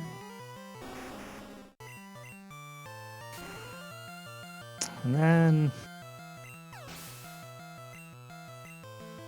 yeah, after this, we're doing a bit more setup. So after this fight, I'm going to go pick up some items. We've got the TM for Earthquake, as well as a rare candy here in Silphco that I want. And then I'll need to go wake up Snorlax, and I'll need to go Safari Zone, and kind of just a lot of running around, teaching some moves, menuing some stuff around. I can keep talking for now, or anytime you want to jump in with something now is like a great time. But if you want me to keep going, I can do that too. Oh, yeah, we don't have any donations to read right now, so feel free to keep going. Cool. We're going up to the 10th floor here. It's faster to use the elevator at this point. Normally, in an older route, you actually came up here earlier, before the fights we just did, and picked up these TMs. There's a trainer before this room that I think had a... I don't know, I think he's got an Arbok. And you'd have to fight him and get a little bit more XP, and then you'd have Earthquake, and... yeah, we don't do any of that anymore. So... after you beat Giovanni, all the trainers from Silphco kind of despawn, and you can just freely roam around and pick stuff up. So before we... the Snorlax here... swap this with X speeds, and we're going to play Poke Flute. So you get one chance at catching a Snorlax in the game. Unfortunately, Speedrun does not care about Snorlax. So even though it's attacking in a grumpy rage, and it'd be kind of cool to fight it and catch it, we're just gonna run away. He'll probably go take a nap again afterwards. I like naps, so I can definitely identify with why he's sleeping there in the middle of the road. And then we're on to Cycling Road. I didn't use a Super Repel, did I? I did not. Got a couple items to pick up here. This rare candy. And also a PP up. These are... the PP up here especially is a little bit of a tough grab. Hopefully... there we go. No problems. They're just kind of randomly hidden around, but they're very useful. The PP up we'll be using on Horn Drill, if that wasn't immediately obvious based on how strong it is. We'll be using it pretty much right after we get out of Cycling Road here. Do another quick menu. Oops. doing here?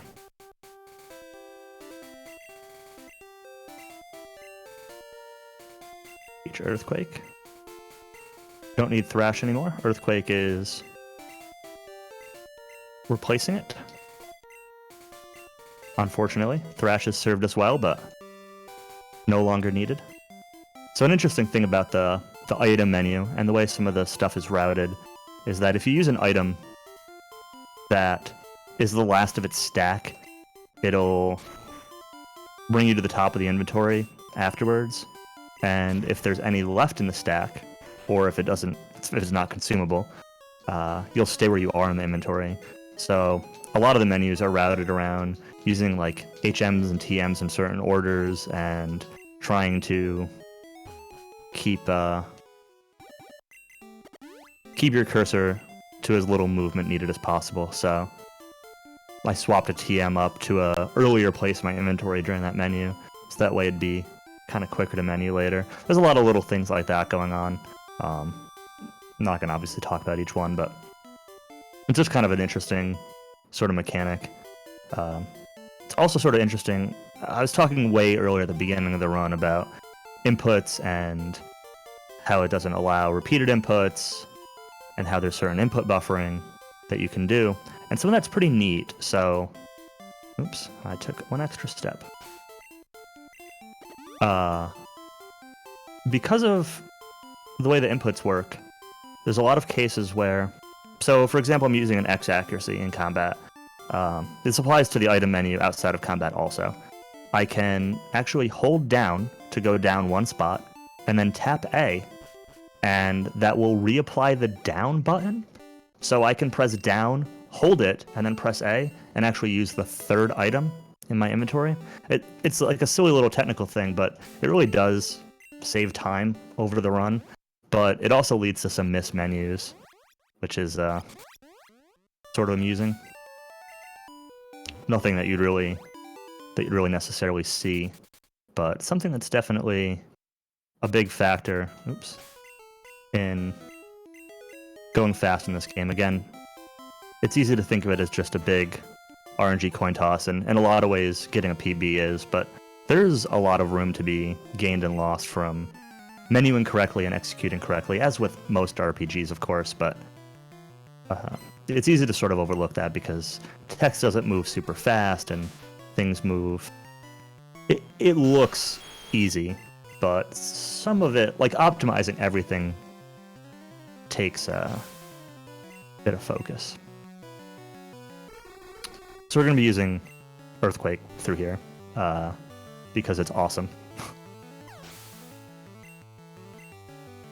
And I'm going to actually kind of hope to take a little bit of damage on the Hypno of the next trainer.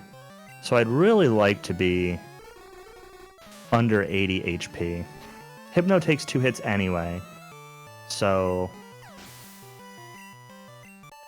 we might just get hit, but I'll actually probably stall a turn or two to try to take damage if he doesn't immediately headbutt me or something.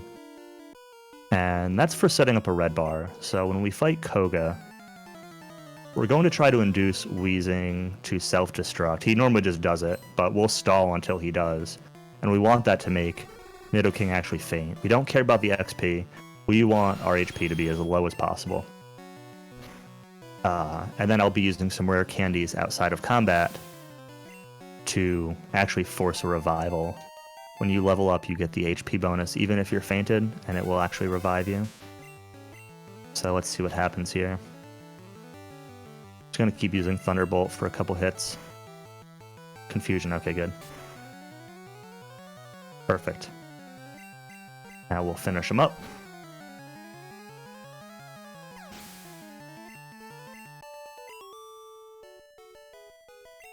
It's another case where Sylph Bar can own you, because you'll be in red bar for that Hypno, unless you heal before it, but then you lose some of the advantage. And yeah, Hypno pretty much always gets a shot on you. So Koga's got 4 pokes. We're just going to Earthquake the first 3.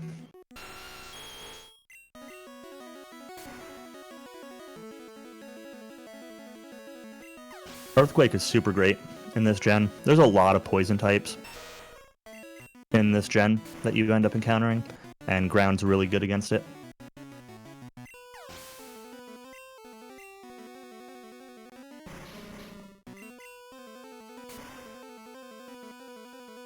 Do we have time to read a couple donations? Just give me just a second. Okay. This after this fight's done. So I'm going to be using an elixir here to get our PP back, and we get the self-destruct we were looking at. And yeah, so after I leave the gym, I'll be doing a short menu, be teaching some items and swapping some things around, and you'll see where I use the rare candies to force revive myself and end up in red bar. And that red bar should last us all the way through, halfway through the Elite Four. The other thing you'll notice is that Koga tried to give us his TM, and he said make space for this because our inventory is full. So that saves time rather than having to read his whole spiel. But good now. Anytime you want to read those off. All right. Well, we have $10 from Phoebe that says beep beep. I'm a Jeep. Nope. Thank you for the $10. We have $20 from Ash the Husky that says, no donations. Time to fix that. Pokemon Red was my first Pokemon game, and Nidoking is one of my favorite Pokemon. It's literally the perfect run. Good luck on the rest of the run, Heart. Thank you. Thank you very much, Ash. That puts us at $7,930, so only $70 more until we reach 8,000. I think we can do it. We can definitely do that by the end of this round. Heck yeah, get those donations, and we want to see 8,000 real soon. And reminder that all of the donations raised during Speedrun Ragnarok are going to benefit Take This. Take This's vision is for game communities to welcome and support people experiencing mental health challenges, as well as to recognize the humanity and mental health of game creators. Take This exists to let people know that it's okay not to be okay. No one is alone in their struggles with mental health, and there is always hope for improvement. TakeThis.org has freely available stories of hope from people who are managing their mental health, as well as articles on mental health issues in gaming culture. If you would like more information, please visit TakeThis.org. Awesome. So we got another short little couple segments here. We're going to go through the Cinnabar Mansion. It'll get us another TM that we need, and it'll get us the secret key, which will be needed to get into Blaine's gym. Sort of one of the last kind of chill setup sections of the run. Pretty soon we will have, after we're out of here, a big gym leader boss rush, and we'll be sort of flying through some stuff. So you may think that we've only fought half the gym leaders, and the estimate's 207, and we're an hour and 32 minutes into the run, so, when are we going to fight these gym leaders? Don't worry, they're coming up very soon. So we're going to flip a couple switches in the statues, because, I mean, who wouldn't press these switches, right? Pick up that TM, and go over here to grab the secret key, and do another menu to teach some moves. So that TM that we picked up is Blizzard, which, if you're familiar with the Pokemon games, you know there's kind of a few moves of that tier. Most notably, you have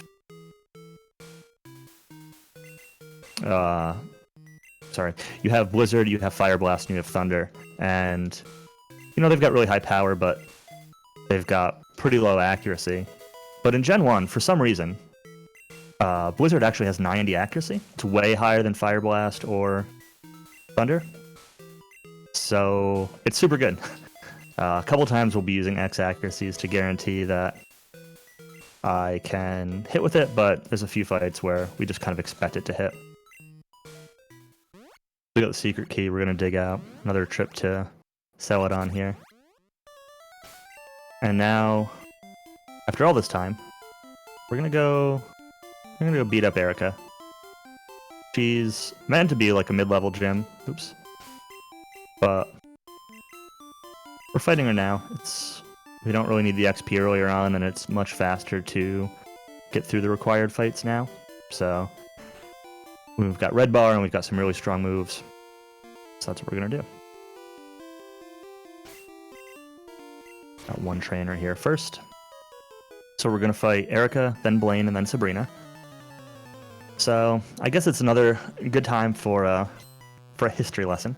So way back when the run was sort of a mix of in-game time and real time, or when it was in-game time, there were kind of two routes that were popular. There was a Blastoise route, and then there was the Nidoran route. And generally at the time, the Blastoise route was considered to be faster with good luck, but the Nidoking route was safer.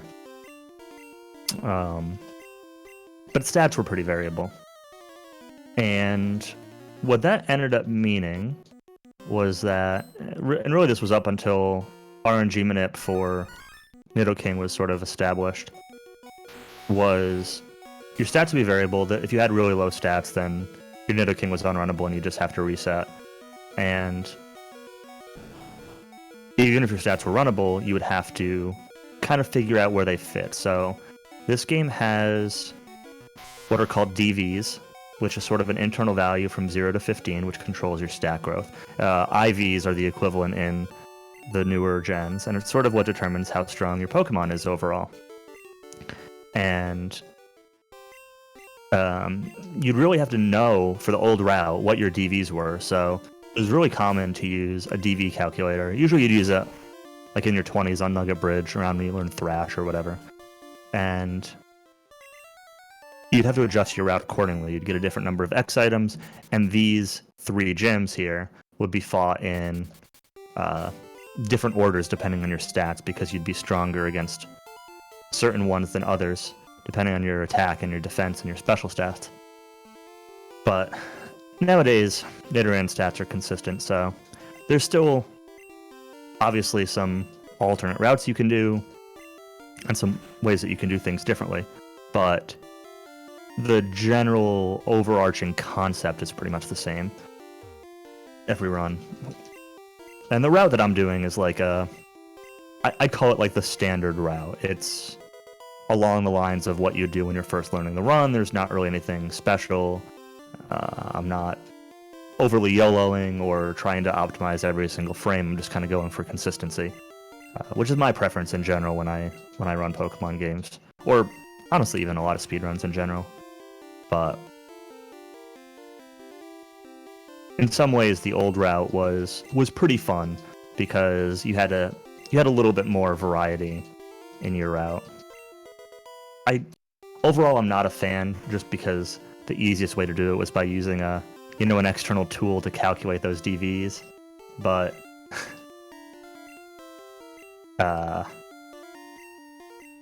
it had its pros and cons. But again, these 3 gyms are now done same order every time. And here's everybody's favorite quiz question. TM28 contains Tombstoner. No, it doesn't, by the way. The answer to that question was no, just in case there was any shred of doubt. There is no such move. We're gonna beat up Blaine here. We're gonna do some Horn Drill. We're actually gonna Earthquake Growlithe. So this is a case where I was talking earlier where you have to outspeed the enemy. If Growlithe uses agility, we don't outspeed Growlithe, so we got Earthquake. And then we'll Horn Drill the rest of them.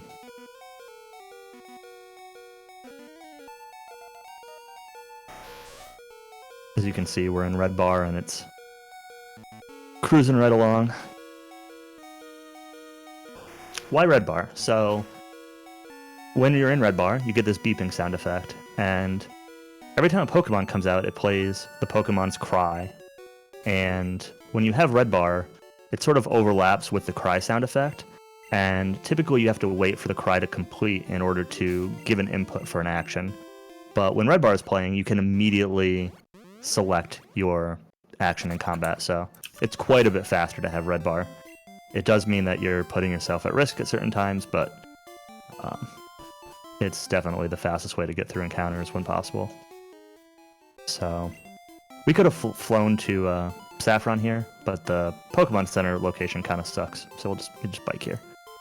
And this teleporter maze, which was always so baffling as a kid, I used to use the lame strat of just if you always went up or down and stayed on the same side, you would I messed this up, didn't I? What did I do?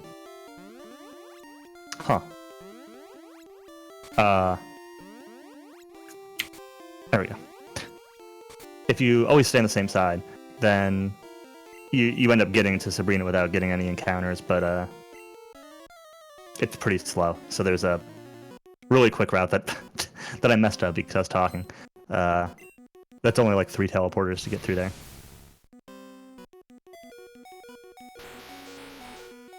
Sabrina used to be an occasional bottleneck in the run. Again, when I was talking about like stats varying, Mr. Mime would sometimes just like not go down in one hit and then kind of troll you. But this is going to be the last of the easy gyms, and then be moving immediately on to Viridian City and going to fight Giovanni afterwards. One thing you'll see after I leave this is I'm gonna dig out of the gym, but I'm gonna step on one of these teleporters first. Watch my sprite when I hit dig. Kind of like bugs out, but it skips the dig animation, which is why you step on the teleporter first. So it's kind of interesting.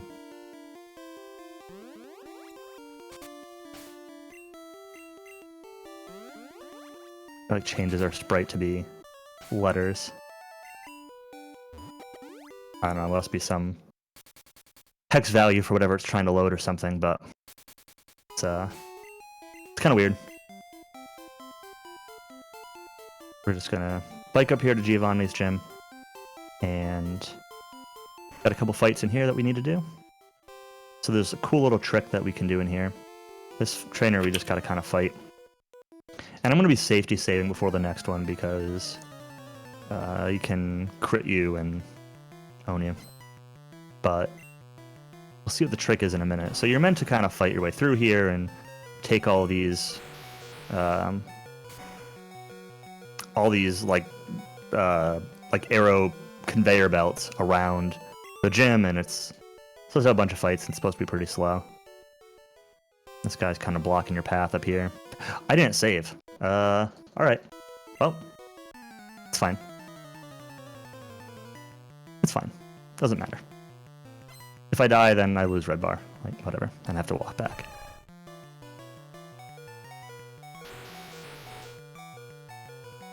Well, that's not what I want to see. Alright. Well, walk back.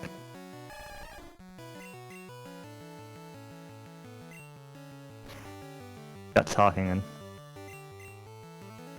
and stopped thinking safety. Now I just need this guy to kill me. This is going to be the slowest part of this. Come on. Again, it's not really a big deal. I'm not worried about money. I did use 1x accuracy, but when I do my shopping earlier, I buy 1 extra x accuracy. So it's because you can use it to stall on a couple of fights. Does mean I'll have to be a little bit careful on Lance. I sometimes use the extra one there. But not what you want to see, but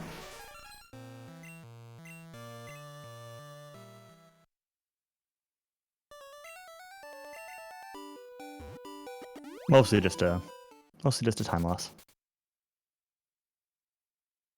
It does happen sometimes. That's why I said I was gonna save before it. I just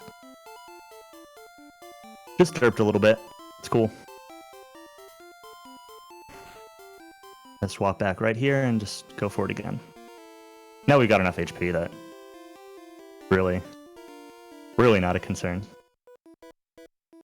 He is the Karate King. I mean, he did do what even Natara couldn't do, which is take us out. That's a pretty high bar to clear.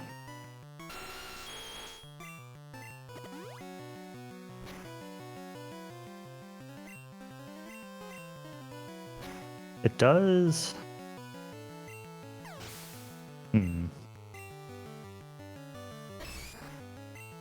Trying to think, it does get us our PP back, but I can't really take advantage of that.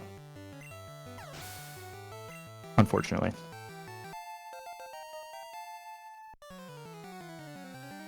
Not in a meaningful way.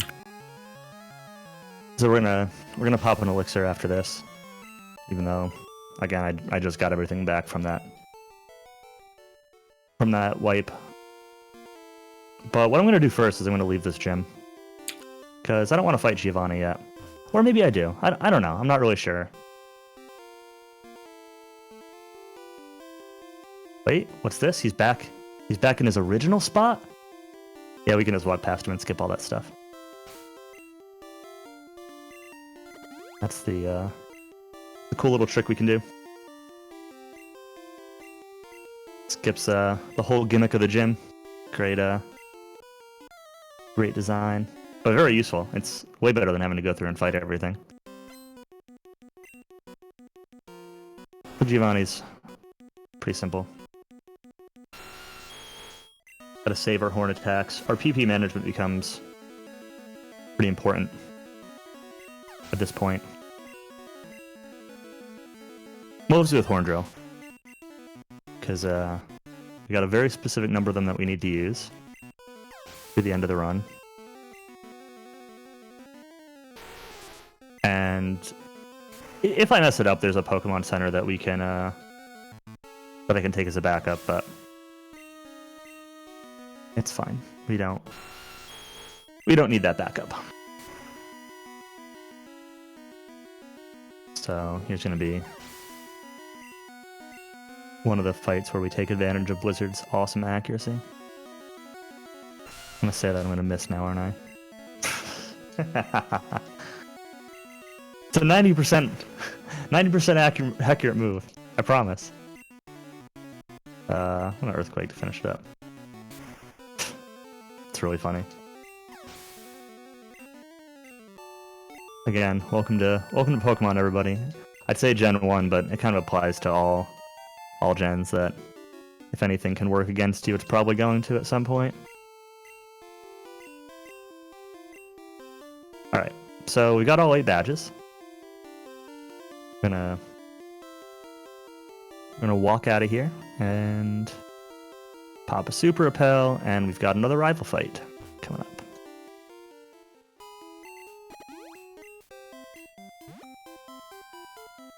This rival fight, we won't be just horn drilling through completely. We'll only use 1. That's very specifically to save 5 for Lorelei. So we're going to be taking advantage on this fight of the huge breadth of moves that Nidoking learns to cover so many different types.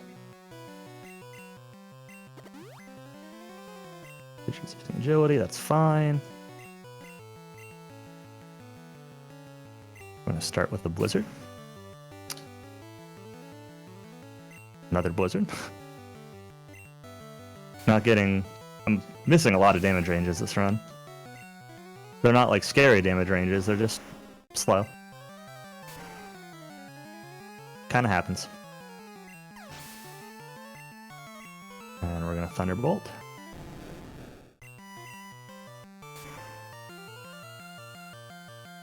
Awesome against Gyarados, 4 times effectiveness. Doesn't stand a chance.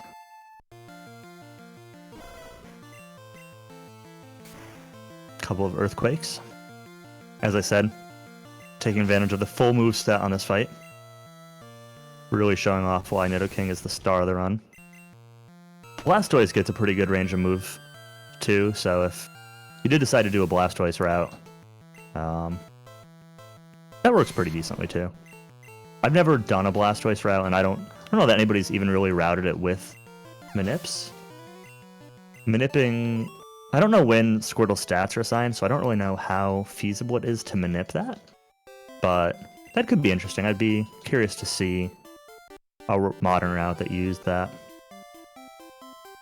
but I do not know of one. So this guy here just says, "Oh, that's a boulder badge," but all the rest of the blockers here say, "Oh, in order to pass, you have to have the badge." But that first guy skips the dialogue, that first line of dialogue for some reason. Sort of weird. But yeah, we're just gonna be walking through some of these guys. Got some strength puzzles in Victory Road, etc. It's kind of the last down part of the run. So if you got anything, got anything to talk about, now's the last chance.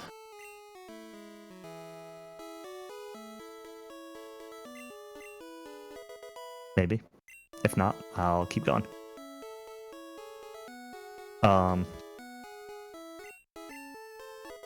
So yeah, so it's kind of walking through Victory Road. I don't know who designed this place. Like, the layout of this area is so weird.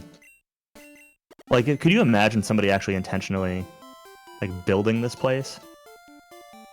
There's, like, rocks everywhere, and things are all in sort of, like, weird angles and orders, and a bunch of statues lying around, and I don't know. This whole place is just put together pretty haphazardly. You've worked with architects. That's fair. Kind of a tribute. I work in IT, so I kind of attribute it to, like, you know, people from 5 different business groups tell me they need 5 different things, and then the solution that we come up with is very much haphazard and doesn't really fit what anybody's looking for. That's kind of how Victory Road feels. Somebody told 5 different people to put things together in a certain way and ends up looking nothing alike. The Victory Road's pretty simple. A few spots where I have to be really careful to avoid walking in front of certain NPCs. There's a few off-screen guys that you can easily walk in front of, and then they'll aggro you and they'll take an extra fight. They're all fine to fight. Like, no one's gonna wipe you here, but it's slow and it'll waste your PP that you might otherwise need. Victory Road is always one of my least favorite sections in Pokemon games. It doesn't matter the gen. I hate these strength puzzles. A lot of it, I think, is because of the field of view. Like, you see this block and you just have no idea where you're supposed to push it, and you push it the wrong place, and you gotta, like, reset the room and do it again, and this always feels really tedious. I mean, look at how far I gotta push this block. It's just like, yep, I'm still holding left. But it's fine. It's a pretty short section. There's not really much that can go wrong here. Again, can accidentally aggro trainers or lose some time to movement on the bike, but otherwise, pushing rocks around. What the white walls are supposed to be, I don't really know either. It's maybe when Sword and Shield comes out and we have Pokemon in full glorious 3D, we'll be able to tell what some of the concepts that they've been going for in the mobile games all these years are meant to be. I guess a lot of the DS games are okay, but pretty excited for Sword and Shield myself. Hope it's going to be really good. There's some interesting choices that they're making with it, but I'm pretty pumped. I'm really excited for the Legendary in Sword. It looks super cool.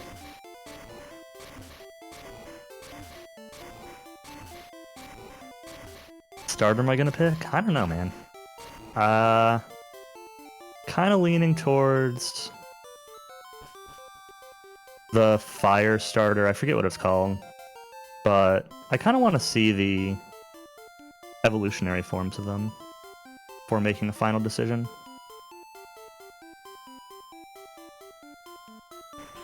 Square Bunny, yeah, that's it. Yeah, Surfetch looks awesome. I'm gonna buy a couple extra full restores just in case. I said earlier that my favorite types are always flying types, so I was always a big fan of Farfetch'd. I think Surfetch loses flying, but Anyway, Lorelei. Lorelei is on a script. So, first turn she will always use Aurora Beam, and second turn she'll always use Rest. So we can kind of take advantage of this to set up. I'm going to switch out to our flyer. I'm going to sacrifice Zoom to the Dugong. Oh yeah, that Ponyta is really cool. Absolutely Silvermoon.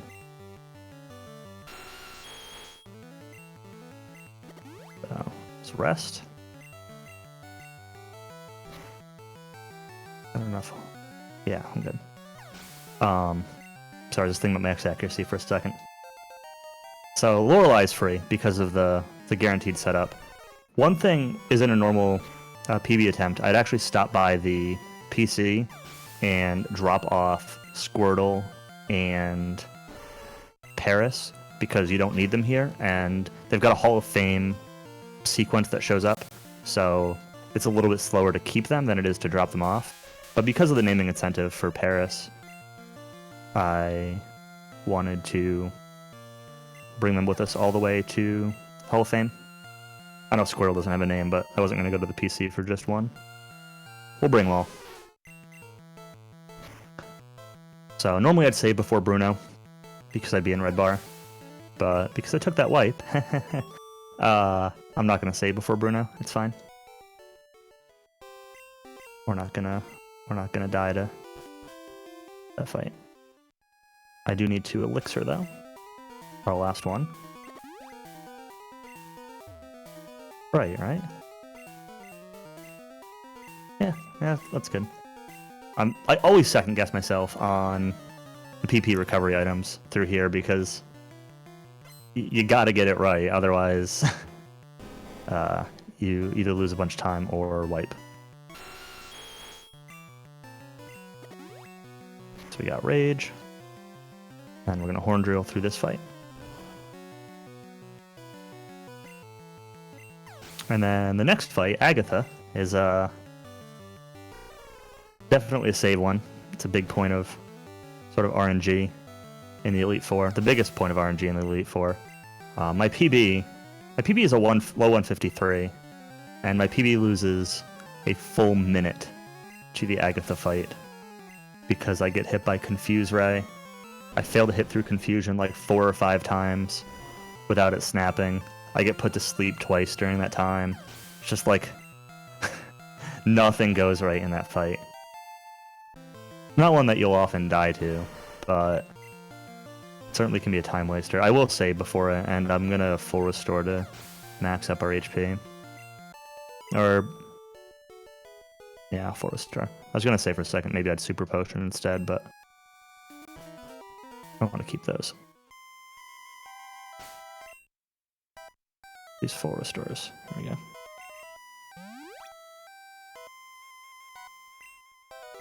Safety save. I'll be safety saving before all of these final fights. Again, things don't normally go wrong on them, but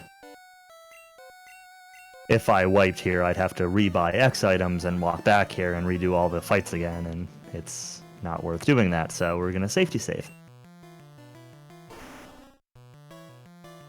So no X accuracy on this fight. I'm gonna burn one of my X specials. By Nightshade, that's fine. So Nightshade will always do damage equal to the user's level. The last Gengar will outspeed us and will also have a chance of using Nightshade. Hopefully we hit Blizzard here. Good. If we miss that Blizzard, we can get hazed, and then we'd have to use an X speed, which isn't a huge deal, but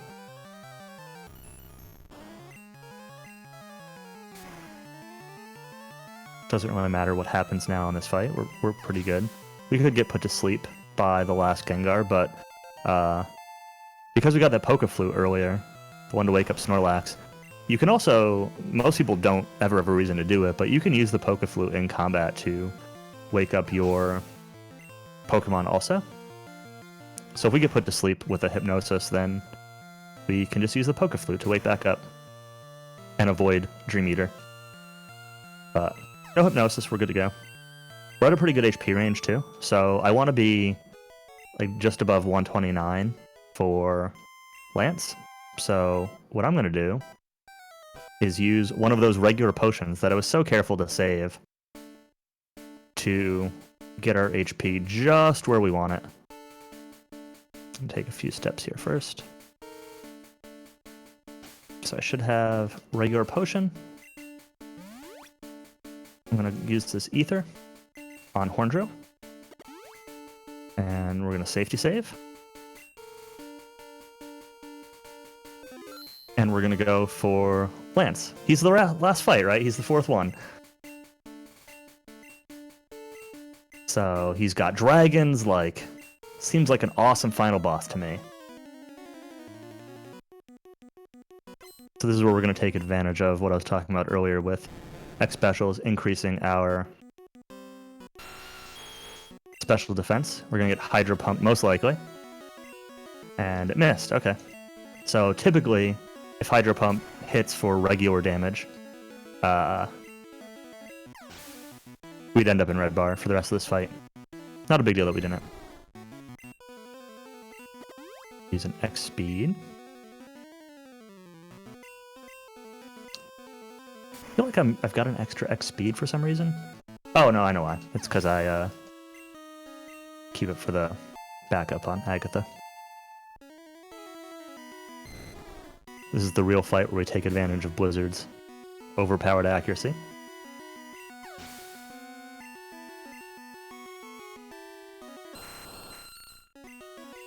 I mean, for this guy having dragons and stuff, he's not so tough, right? Look at this. We're tearing through everything.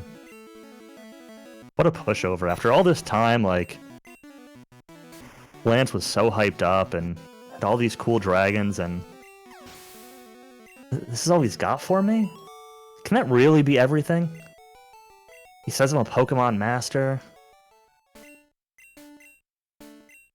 Or we would have been the champion, but Natara beat us to the punch. So we're not okay with that. We need to be the champion.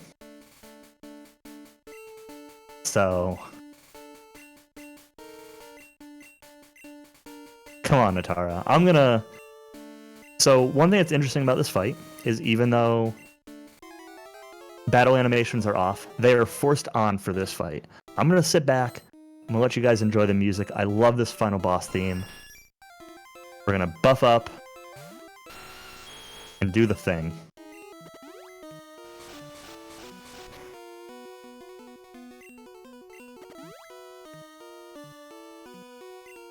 Especially love the theme near the end of this fight.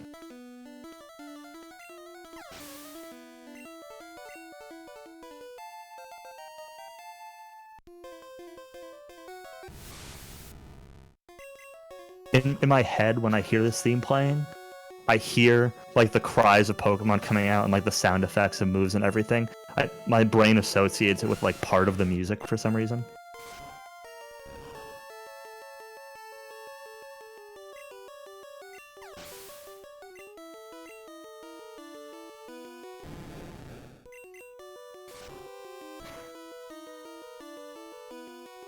Such a good track.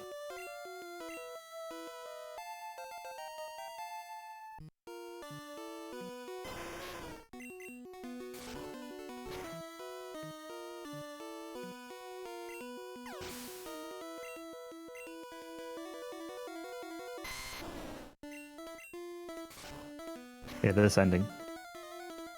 That ending part of the theme. It's not really the end, but I love it. And once again, I defeated Natara. Alright, so that was the final boss. The real final boss was Natara all along. So we gotta let Oak drag us to the Hall of Fame, drop our Pokemon in there, and then there's a when it fades to white after it shows the trainer, that's when time will end. So yeah, that was a pretty decent run. Sorry about the forgetting to safety save in Giovanni's gym. It wasn't like a huge time loss, but overall that run went pretty well. We got some RNG.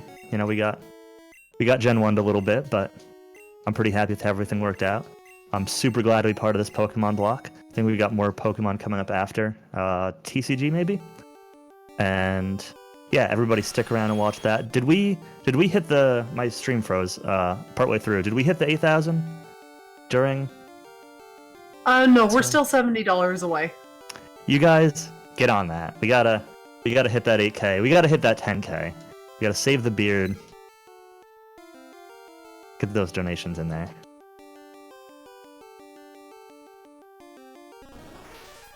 But yeah, this will be the end of the run after time hits. Thank you guys so much for letting me run this. All the Valks are super awesome. I'm so glad to be part of this. I'm so glad to help support the charity. And I hope you guys, everybody had fun. That's time.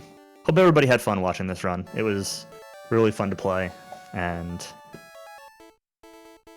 that's all I can ask for. Thank you for doing the awesome run. It was really fun. Thank you.